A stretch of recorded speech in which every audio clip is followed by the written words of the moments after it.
So, what is man? What is the divine constitution of man? I'm not talking about the divine constitution and bylaws of the Moorish Science Temple of America, but I'm talking about the divine constitution of man. What is he? He's composed of 5 elements: spirit, soul, flesh, nationality, divine creed. These 5 components make up the organism called man. These are the components that make man man. These are the necessary ingredients that make man man. You understand? So what happens when some of the ingredients are taken away? What becomes of that man when some of these ingredients are removed? Ingredients like nationality and divine creed being removed from the 5, leaving only 3.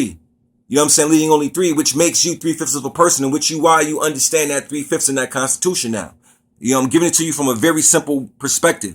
3/5 means that you only have 3 pieces of the components left of the constitution of man, which is spirit, soul, and body. But what good is the spirit, the soul, and the body without a point of origin? Without knowing from whence it comes? What good is that? You know what I'm saying? Because therefore, when you don't know your origin, you don't know your purpose, you don't know who your deity is, and you don't know what you're put here to do and what you're put here to fulfill. Because each nation has a character. Each nation has a gift with it. This is why we were made into nations and tribes, so that we would know one another, and you would know one another by the particular gift that nation or tribe has. This is how we would identify with each other, by the divine gifts and so on and so forth that were given to us. You understand? But what happens when intentionally your nationality and divine creed has been removed from you? And why those 2 pieces? We already understand why. Because one is God, one is the creator, one is linked directly to the creator, and the other is linked to the purpose of why the creator made you. And when you don't know that, it is easy for someone else to remake you and place in you their own thought processes, their own ideologies, and so on and so forth. Their own code of conduct and behaviors can be done when you lack a nationality and divine creed. You understand? So that just leaves, again, the spirit, the soul, and the body, which can be shaped, molded, and put together in any type of way, which is why we have become social beings. Our people are very socialized.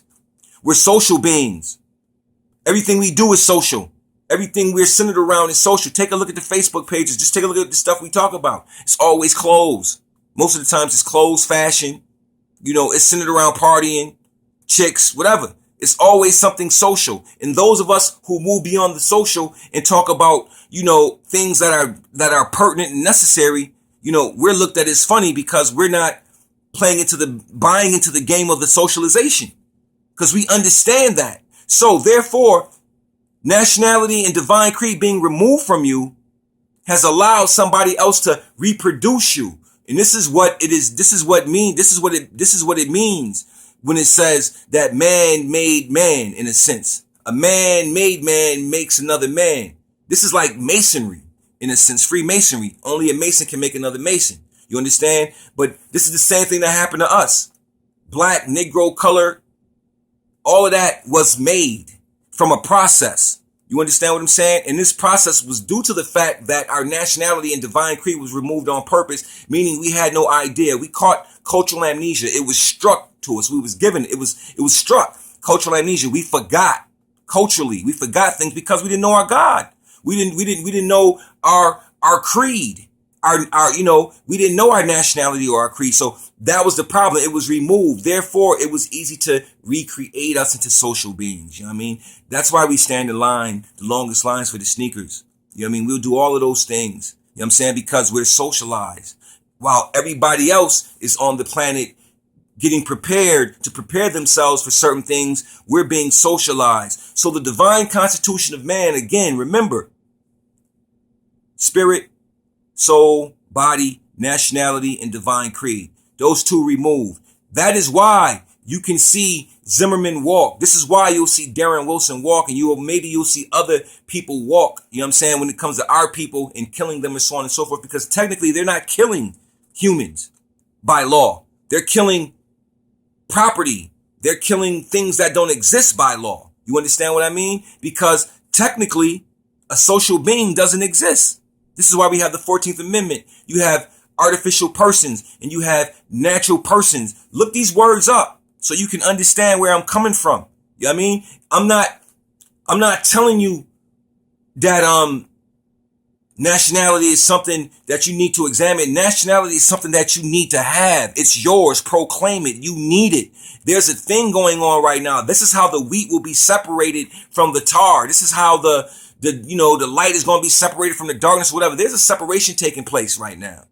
You understand? And it is very important that you proclaim your nationality. I don't care what you believe. I don't care what you worship, but you better proclaim your nationality because it belongs to you and it was stripped away on purpose. You understand? Because if you knew your nationality and your deity, you might be doing things a little bit different. But your deity has become materialism. That is your God most of the times, is materialism.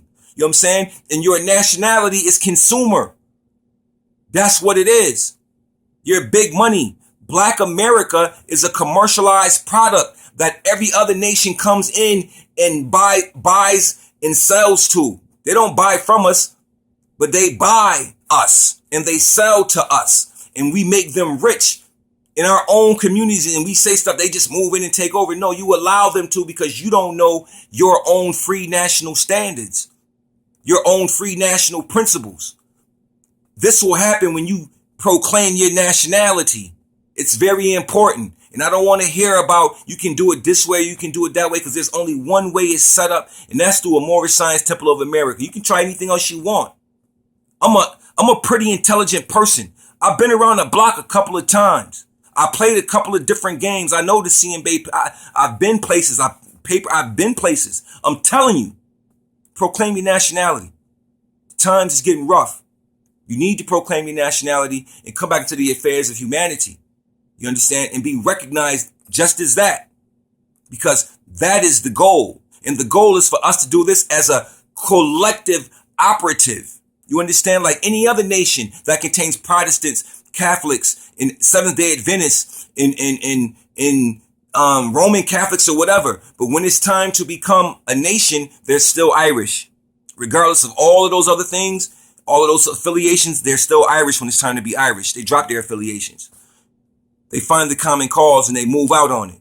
So again, nationality and divine creed was stripped away from you on purpose. You understand? This is why nationality is important. And this is why it is free. Because if you don't get it, you are still Play-Doh and you will still be played and turned into dough. And what I mean by that is you'll get played and the dough will come out your pocket and you'll pay it off and so on and so forth. So we must continue to grow and understand nationality is the key. Peace.